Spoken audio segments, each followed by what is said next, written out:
के खुदाई कार्य में लापरवाही बरतने पर डीएम ने खंड विकास अधिकारी अमरोहा के वेतन पर लगाई रोक।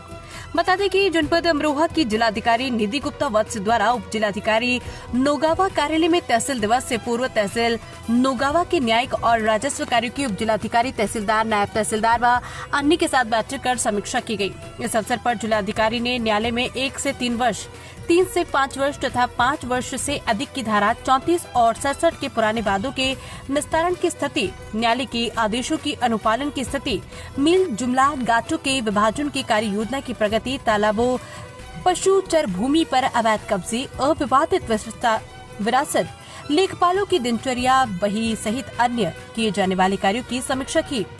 तहसीलदार और नायब तहसीलदार न्यायालय में मामलों लंबित होने पर नाराजगी व्यक्त की और प्राथमिकता के साथ निस्तारण करने के निर्देश दिए। इसी प्रकार उप जिलाधिकारी न्यायालय कोर्ट में 2012 से एक मामला लंबित होने पर नाराजगी जाहिर कर प्राथमिकता से निस्तारण करने के निर्देश उप जिलाधिकारी को दिया। जिलाधिकारी ने उप जिलाधिकारी को निर्देशित करते हुए कहा कि तालाब और पशुचर की भूमि कब्जा मुक्त कराई जाए। जिलाधिकारी ने नाराजगी व्यक्त करते हुए कहा कि कहीं पर भी सरकारी भूमि पर कब्जा नहीं होना चाहिए। जिलाधिकारी के मिशन 100 के तहत तालाबों की खुदाई कराकर पुनरुद्धार किए जाने के कार्य में लापरवाही के चलते जिलाधिकारी ने नाराजगी व्यक्त करते हुए खंड विकास अधिकारी अमरोहा का वेतन रोकने के निर्देश दिए। कहा कि जब तक तालाबों की खुदाई का कार्य पूर्ण नहीं हो जाता तब तक वेतन बाधित रहेगा।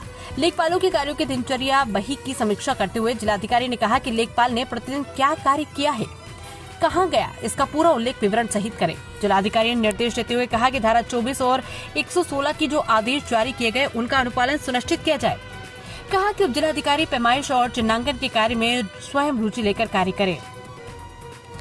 जिलाधिकारी ने कहा कि लगातार लापरवाही की जा रही बर्दाश्त नहीं किया जाएगा। कहा कि धारा 67 के सभी प्रकरणों पर मौके पर जाकर अनुपालन सुनिश्चित कराए। जिलाधिकारी ने कहा कि मिला जुला के मामलों में रोस्टर के अनुसार आवश्यक कार्रवाई करें। कहा कि ये विशेष ध्यान दें कि कहीं पर भी चारागाह तालाब पर अवैध कब्जा न हो, प्राथमिकता के साथ आवंटित कर खुदाई का कार्य करवाया जाए। इस अवसर पर उप जिलाधिकारी नौगांव, सादात, तहसीलदार, नायब तहसीलदार नौगांव, पेशकार, रजिस्ट्रार कानून, गो सहित अन्य संबंधित अधिकारी मौजूद रहे।